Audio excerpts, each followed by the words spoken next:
welcome to the Deep Dive. Today, we're going to jump into something that, well, really affects all of us now: cybersecurity and digital privacy. We really want to explore what it actually means to be, safe online these days. Yeah, that's right. Because cybersecurity, it's really changed, hasn't it? It's not just some IT department thing anymore. I mean, so much of our lives are online now. It's become, fundamental, personal, professional. It's for everyone. You've hit the nail on the head there. And for you listening, our mission, really, for this deep dive, is to pull out the absolute key stuff, the most important bits, and maybe some surprising things from the sources we've looked at. Think of it as a shortcut, maybe. A practical way to understand how to navigate all this securely. We're hoping you'll find some really memorable facts, some actionable advice, stuff that might genuinely make you think differently about being online. So let's kick off by just trying to get a sense of the scale here. How big is this problem, really? Well, if we look at the bigger picture, I think we need a bit of a reality check. It's not just corporations, like I said. It's personal, deeply personal. Just last year, in 2023, Americans lost, get this, over $12.5 billion to cybercrime. 12.5 billion. Billion, yeah. And that's not just, faceless companies. That's everyday people. Yeah. Students, retirees, small business owners, people just like you listening. Wow. That number is it's staggering. It really brings home why this is everyone's issue. The FBI's Internet Crime Report, it listed things like identity theft, ransomware, and phishing as the top problems that year.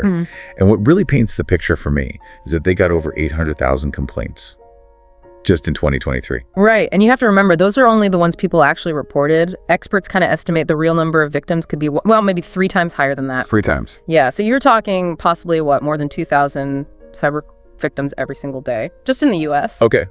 So with those kinds of numbers, how are they getting in? What are the main ways we need to look out for? Well, probably the most common one, the one most people have seen, is phishing. You've almost certainly had one, right? That email that looks like it's from Amazon or maybe your bank. Oh, yeah. Asking you to verify your account or something. Exactly. And the second you click that link, bang, your login details could be gone. Phishing was apparently behind 36% of all cyber breaches in 2023. It's the #1 way they get that first foot in the door in the U.S. Okay, 36%. That's huge. Then there's ransomware. You mentioned that. That's the one where they lock your stuff up, right? Yeah, precisely. They encrypt your digital files, photos, documents, everything, and then demand money. A ransom, basically, to unlock it. That sounds terrifying. It is, because it targets, anything. Personal laptops, sure, but also critical stuff. Hospitals have been hit, schools, even entire city governments. You remember Oakland, California? Vaguely, yeah. They had a ransomware attack in 2023. It just shut down critical city systems for weeks. So it's not just about losing data. It can cause, huge financial problems and just chaos. And we shouldn't forget business email compromise. BEC, right? Oh, absolutely. BEC is incredibly sneaky. Often it involves attackers pretending to be, say, a CEO or a senior manager. Right, to trick an employee? Exactly, to trick someone into wiring large amounts of money somewhere.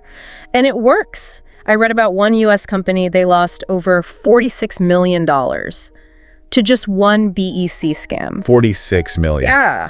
So again, not just data theft, we're talking serious financial damage. Okay, it's easy to focus on these, external attackers, the hackers. But what about us? How do we sometimes, maybe without meaning to, make ourselves less safe online? Let's talk about that tension, privacy versus convenience. Every time you let an app access your location or your contacts, you're kind of making a trade-off, aren't you? Giving away a little bit of your digital privacy, maybe without even thinking too hard about it. It's striking just how much data gets collected. It really is. The average American, their digital profile apparently has over 1,500 data points. 1,500? What sort of thing? Oh, everything. Your income, your browsing history, where you shop, your favorite. I even saw sleep patterns mentioned. Sleep patterns, wow. Yeah, and, apps like TikTok, Facebook, Instagram, they're definitely collecting way more than you probably realize. Right. Have you ever had that happen where you just thought about a product and suddenly ads for it are all over your feed? Oh, all the time. It's uncanny. It's not magic, is it? It's surveillance marketing. Yep. And here's a crazy stat. 91% of Americans apparently click agree on terms and conditions. Yeah. Without actually reading them. Well, we all do it, don't we? Let's be honest. Which does raise a pretty big question about consent online, right? Because by doing that, we're basically signing away digital rights, and we don't really know what we're agreeing to. I remember reading about a study I think they deliberately put a clause in fake terms and conditions. No. Something about agreeing to give away your firstborn child. No, seriously. Yeah. And apparently, thousands of people still clicked accept. Oh my goodness, that's just wild, isn't it? It really shows how conditioned we are. Just click, click, click, agree, how readily we just hand things over. Okay, give us some more of those wild insights then. What's something about cybersecurity that would genuinely make people go, wow? All right. Did you know the very first computer virus, it was actually created way back in 1986 by two brothers in Pakistan, apparently? Really? 86? Yeah. And how about this?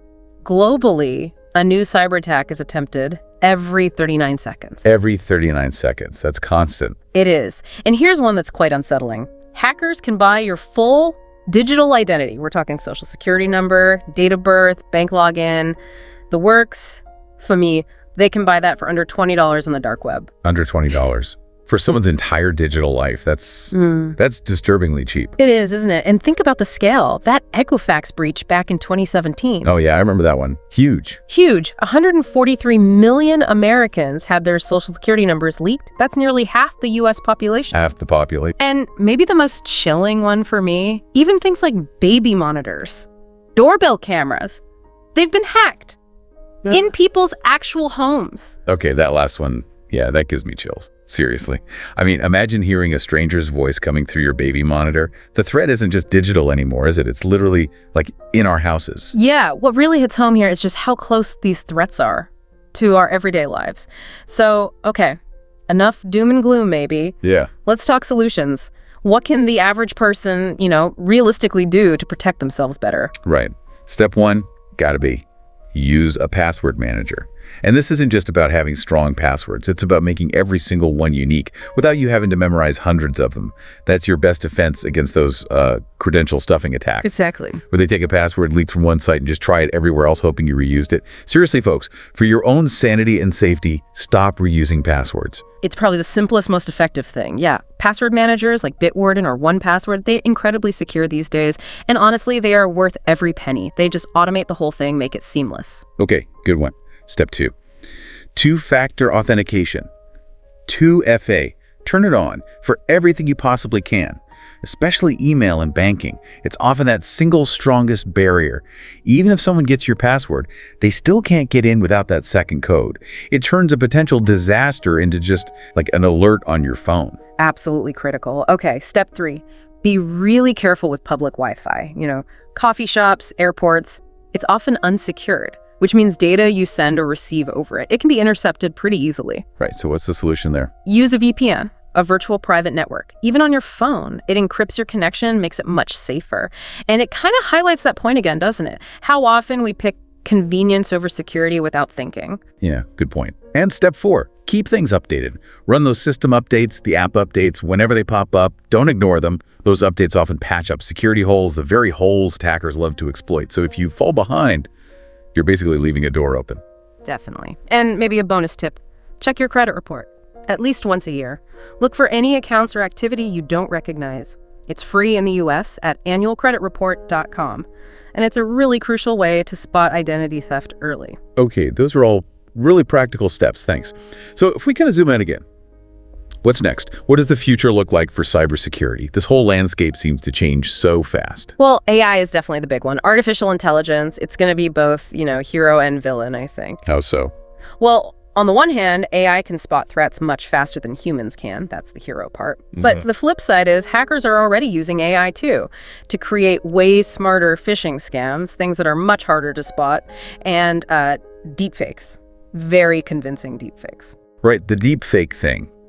It's growing incredibly fast, isn't it? You could get a fake video call from your boss asking you to wire money urgently, and it could look and sound completely real. Exactly. Which raises a huge question, doesn't it? How do we actually verify what's real anymore when anything can be faked so convincingly? That's a major challenge. And then also on the horizon, quantum computing. Oh, yes. The super powerful computers. Right. They have the potential, theoretically, to break today's strongest encryption methods in, seconds. Seconds. Wow. So, yeah. That's why people are working furiously right now on what they call post-quantum encryption, trying to get ready for that. It really does sound like a constant arms race then. Offense versus defense. It absolutely is, yeah. And you see new security ideas emerging, like zero trust architectures. Zero trust. What's that? It basically means nothing is trusted by default. Even if it's already inside your network, everything needs to be constantly verified. And people are looking at things like blockchain for managing identity securely, lots of innovation happening. But honestly, your best defense, both now and probably in the future, it still comes down to the fundamentals. Awareness, and taking informed action yourself. That seems like a really important point to end on. So as we wrap up this deep dive, just remember, our lives are more and more digital, right? Yeah. But the power to protect yourself online, a huge part of that really does lie with you, with your awareness and the informed choices you make. Yeah.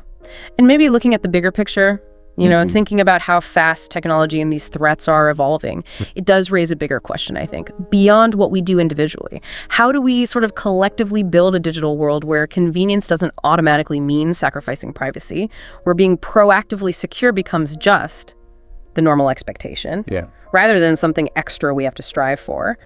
That is a powerful question to leave everyone with, something to really think about. Thank you so much for joining us on this deep dive today. We really hope you feel a bit more equipped now to navigate the digital world safely. And definitely keep exploring, keep learning about digital safety. Stay safe out there. If you've made it this far, congrats. You're already smarter than most people about cybersecurity.